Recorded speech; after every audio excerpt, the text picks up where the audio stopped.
El clásico es merengue. Final del partido, Universitario 2, Alianza Lima 1 por la tercera fecha del torneo clausura. Con este resultado la U vuelve al primer lugar en este torneo, resultado muy importante no solamente porque se enfrentaba al clásico rival, sino porque era un partido para no perder el paso, justamente teniendo en cuenta que el siguiente partido es contra Melgar. Así que hoy día la U sí o sí debía ganar y consiguió una victoria, para mí, sublime de 10, porque es verdad que el fútbol no es de justicia, al final no siempre gana el mejor, pero hay una satisfacción muy grande porque la U fue más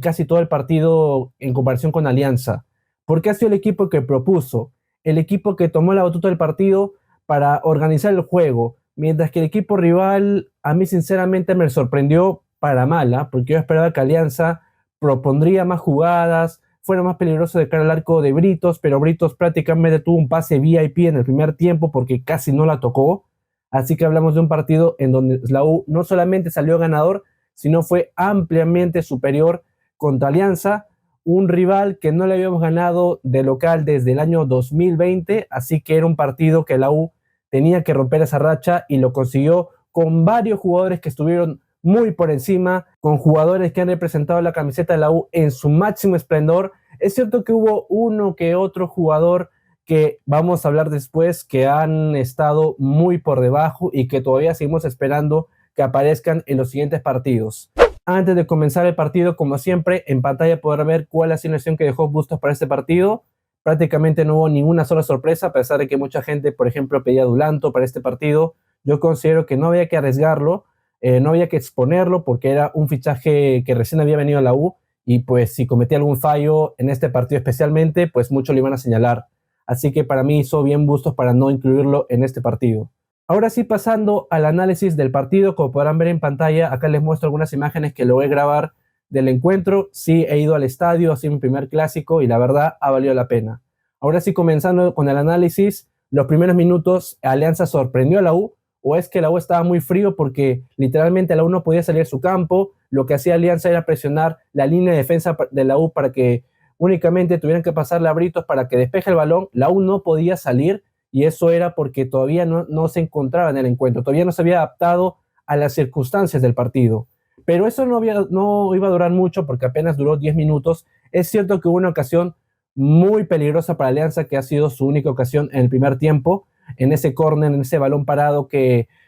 pasó literalmente por el área chica de la U, que afortunadamente para los intereses de la crema, pues no terminó en el arco de Britos. Pero ahí la U está mostrando una versión irreconocible que nunca le habíamos visto antes, especialmente cuando juega de local. Pero como dije, apenas duró 10 minutos porque después el resto del primer tiempo ha sido dominio absoluto de la U. Ocasión tras ocasión, gracias al juego generado a partir de las bandas. Para mí, buen partido de Cabanillas y me alegra mucho por él porque lo he criticado en varios de mis videos diciendo que Portocarrero cuando salía y entraba Cabanillas se notaba la diferencia porque bajaba muchísimo, pero ahora no. Cabanillas, y lo puedo decir ahora mismo, ha vuelto a su versión del año 2023 y me alegra porque sabemos lo peligroso que puede ser Cabanillas, porque a diferencia de Portocarrero, te puede generar varias jugadas, no solamente por su despliegue físico, sino también te puede armar paredes, te puede tirar un buenos centros, y eso hizo Cabanillas. Y me alegra que haya recuperado su confianza porque lo va a necesitar y sobre todo porque el ecuatoriano Portocarrero así se puede poner las pilas, porque antes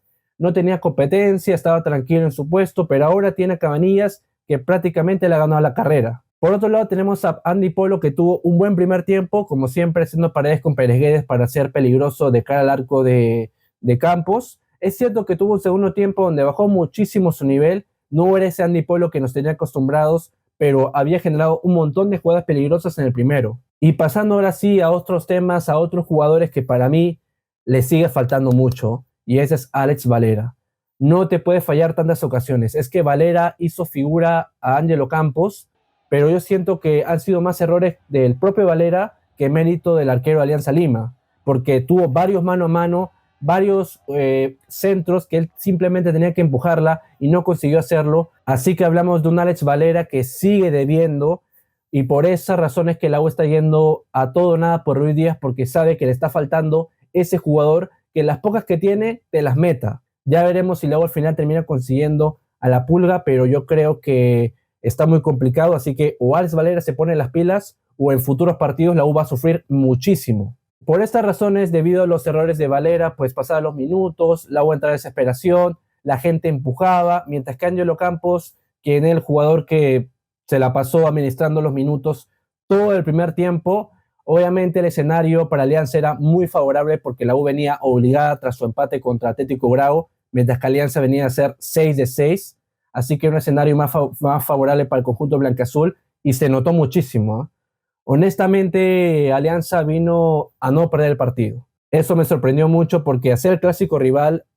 tú tienes que ir a ganar o no te puedes plantear en un partido simplemente a no perder. Y se notó mucho porque del 25 al 40 no se jugó absolutamente a nada, porque Alianza estuvo perdiendo minutos, estuvo dejando que el partido se enfríe, que el otro se desespere, y lo había conseguido porque se había ido al primer tiempo con el arco en cero. Al final, la U estaba pagando los platos rotos de su error en el partido anterior contra Atlético Grau, porque gracias a ello llegó en desventaja contra Alianza. Así que ahora la U pues tenía que hacer los deberes, ya que antes no lo había hecho. Entonces pasamos a un segundo tiempo donde yo sentí que la U fue menos peligroso, ya no podía organizar las jugadas de la misma forma. Es cierto que Alianza se había cerrado aún más y eso impedía que la U tuviera espacios, pero hablamos de un Universitario que es muy difícil verla sin ideas, porque en el Monumental mayormente la U avasalla, logra llegar varias veces al arco rival, pero esta vez la U estaba estancada porque no podía hacer nada, no podía combinar, Polo ya no está en la misma forma, Peregués ya no aparecía, Jairo Concha no encontraba los huecos para filtrar balones, entonces la U estaba en pausa y eso era un contexto muy peligroso porque ya sabemos el empuje de los 60,000 hinchas que estaban en el Monumental, que obviamente pedían a gritos que la U atacara porque literalmente tenía la pelota Riveros y no se la pasaba a ningún jugador, la tenía, la descansaba y el minuto seguía pasando. Y acá justamente quiero mencionar, hablando de Riveros, a los defensas. Riveros, la verdad que yo lo veía y tenía miedo que perdiera la pelota porque literalmente tenía al frente a dos jugadores de Alianza y él en vez de despejarla decía hacer un regate que lo haría cualquier delantero en área rival, pero en tu propio campo, donde no había nadie atrás, Rivero decía hacer eso sabiendo los errores que cometió el paraguayo en otros partidos. Yo no lo entendí sinceramente, ¿eh? Veía a toda la gente criticando de cómo podía hacer eso. Afortunadamente para él le salieron todas, cosa que no es muy típico porque siempre comete un error, pero esta vez le salió y afortunadamente, como dije, pues no ocasionó ninguna jugada peligrosa a favor de Alianza Lima. Ahora, si pasamos al otro central, Di Benedetto, otro jugador que sigue cometiendo errores en salida, hubo una jugada donde Alianza le había despejado y Di Benedetto, en vez de ir de primeras a despejarla, a mandar el balón al otro lado, espera que él rebote, se complica él solo y da un pase de cabeza a Britos que era sencillo, le queda corto y le da oportunidad para que el jugador de Alianza llegue y ocasión peligrosa para el conjunto blanquiazul. Entonces, hablamos de dos defensas de los tres, porque luego tiene tres defensas y dos están mal, que cualquier falla provoca un error en contra para la U. Es decir,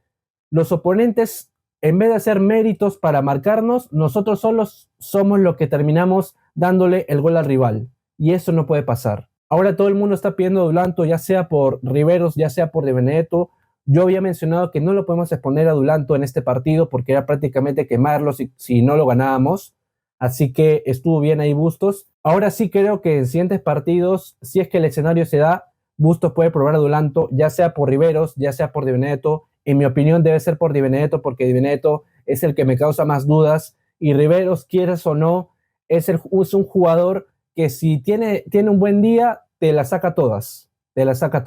Como mencionaba, pasados los minutos, la U entra en desesperación y vino un córner a favor de Alianza Lima, de la nada prácticamente porque Riveros cometió un error al otra vez dejar que el balón rebote y no despejar la lateral y Alianza había ganado un córner, entonces vino el centro y desafortunadamente pues le chocó a Polo, no la pudo controlar bien y se le metió en propia puerta. Es decir, era un gol que era como un malazo agua fría porque la U es cierto que al segundo tiempo no está siendo tan superior, pero no merecía perderlo. Alianza casi no había tenido ninguna ocasión, entonces justamente llega el gol que a yo que estaba en el estadio, la gente sí lo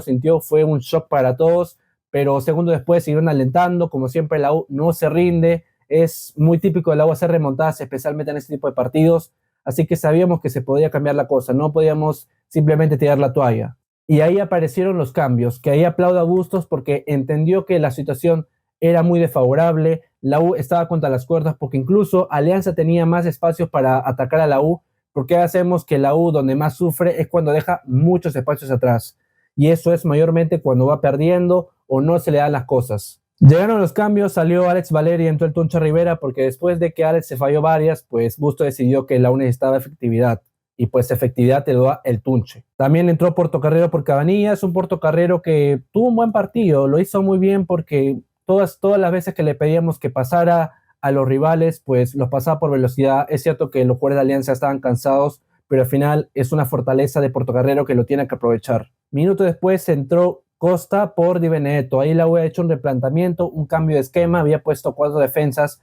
para así tener más superioridad en ataque. Un Gaby Costa que después hablaremos de él porque estuvo involucrado y salió en varias fotos, ahí hablaremos de Costa. Entonces, tras los cambios, la U lo había entregado todo. Prácticamente los jugadores corrían, ya no había tanto fútbol, sino lo que había era más entrega por parte de los jugadores, y eso le aplaudo mucho porque cuando la U se ve contra la adversidad, quizás no pueda revertir la situación en base a su fútbol, pero en actitud, en personalidad, lo remontaron ellos solos. Porque una jugada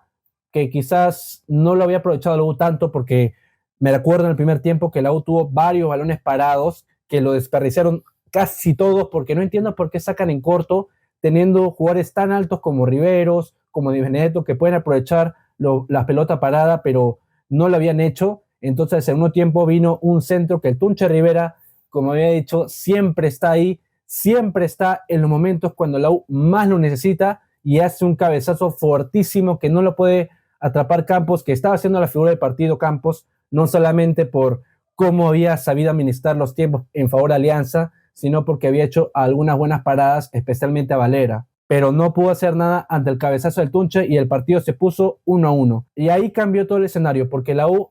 por fin había encontrado los espacios, al fin había sido peligroso en el segundo tiempo, y claro, con el empuje, con el apoyo de la gente, pues no tardaría mucho para que minutos después viniera otro centro, otra pelota parada, y vino una jugada polémica que lamentablemente pues marcó el partido porque prácticamente está en el ojo de todo el mundo. Todo el mundo está diciendo que esa jugada al final marcó el partido. Algunos dicen que está bien arbitrado, otros dicen que no. Mi opinión es que al final el cabezazo no interviene el jugador el cual disputa con Dulanto. El que interviene es Zambrano, y Zambrano no se ve influenciado por lo que haga Dulanto. Así que para mí está bien Ortega en lo que cobró ese tiro libre, sinceramente. Porque si el jugador con quien está Dulanto hubiera cabeceado y se hubiera metido el gol en propia, ahí sí te acepto de que se pueda anular. Pero hablamos de que Zambrano, como dije, no le ve en ningún momento Dulanto, cabecea él y marca el gol en propia. Y ahí se podrán imaginar cómo estuvo el estadio, celebrando, gritando todo pulmón el gol, porque claro, era una remontada épica, después de estar por debajo y voltear el partido por cómo se dio, porque la U, como dije, no merecía estar perdiendo, merecía, te diría, ganando por un gol por las ocasiones que había tenido, porque fue el que se animó desde el minuto 10, porque los primeros 10 minutos del partido fueron para Alianza, pero a partir del minuto 10 había sido absolutamente dominio de la U, y por fin lo pudo plasmar en el marcador. Y los minutos finales podríamos decir que fue de otro partido, porque hasta ese momento había pocos encontronazos entre jugadores de la U y jugadores de Alianza, pero a partir del segundo gol de la Crema, pues empujón tras empujón, ir de cara con el rival, incluso un golpe a Gaby Costa que provocó la expulsión del jugador de Alianza, y después de eso hubo otros encontronazos entre los jugadores, así que se planteó un escenario que por un lado favorecía a la U porque podía enfriar el partido, porque ahí Alianza era el obligado. Por primera vez el equipo blancaazul tenía que atacar a la U tras varios minutos de que prácticamente han buscado el empate todo el partido, así que en ese momento estaban obligados por fin para los intereses de la Crema. Y por otro lado, la U podía aprovechar la desesperación de Alianza. Es verdad que ya no tuvo ocasiones después del segundo gol, ahí se dedicó más a defender y pues quedaban pocos minutos, así que no tenía ningún sentido de que el equipo de Bustos fuera a atacar. También es verdad que debido a eso hubo 2 ocasiones a favor de Alianza que prácticamente fueron centros a balón parado que afortunadamente acabaron en las manos de Britos, así que con eso se cerraba el partido y la U triunfaba por encima de Alianza por 2-1. Para mí, resultado muy justo. Ya sé que varias veces he mencionado que en el fútbol no hay justicia, no siempre gana el mejor, pero cuando gana el equipo que más propone, el equipo que más lo ha buscado en el transcurso del partido, no te queda más que aplaudir el esfuerzo. Y por supuesto le aplaudo a casi todos los jugadores de la U porque han hecho un partido de 10. Justamente me ponía a pensar de que no he mencionado a Jairo Concha, jugador de que el año pasado vestía la camiseta de Alianza y mucha gente, algunos decían, ese está infiltrado, de que no va a jugar lo mismo que jugó con la blanquiazul, pero para nada. Es cierto que Concha aún sigue debiendo porque esperamos de que fuera prácticamente la figura del equipo, pero en este partido para mí ha ganado mucha confianza. No diría que se consagró porque todavía faltan muchos partidos para cerrar esta temporada. Esperemos de que Jairo Concha siga así porque vimos que es una pieza muy importante para el Nación de Bustos. Otros jugadores que mencionar, por supuesto, un buen partido, como dije, de Cabanillas, que poco a poco va mejorando. Flores, que como siempre pelea todos los balones, a pesar de que tenía que pelear las pelotas, por ejemplo, con Zambrano. A pesar de eso, pues Flores se las arreglaba para ganar las divididas. Y por supuesto, como no mencionar a los cambios que entraron muy bien para mejorar al equipo merengue. Ahora la U seguramente se pondrá a celebrar al siguiente día la victoria conseguida, pero no puede celebrar tanto tiempo porque el siguiente partido tendrá seguramente el segundo partido más duro de lo que queda en la temporada, contra Melgar en Arequipa. Una plaza que es muy difícil para cualquier equipo que vaya allá, que afortunadamente la U ha conseguido buenos resultados, pero hablamos de que es un rival directo. Si la U no gana, puede ponerse por detrás de varios equipos, así que ya veremos cómo le va a la U en este partido. Y esto hace el análisis del partido entre la U y Alianza Lima. Espero les haya gustado el video, saben que se pueden suscribir al canal, que es totalmente gratis, y así YouTube les avisa más rápido cuando suba un nuevo video. También pueden dejar su like, y por supuesto les invito a dejar su opinión del partido en la caja de los comentarios. Yo soy Pablo FC, y nos veremos en la siguiente oportunidad. Adiós.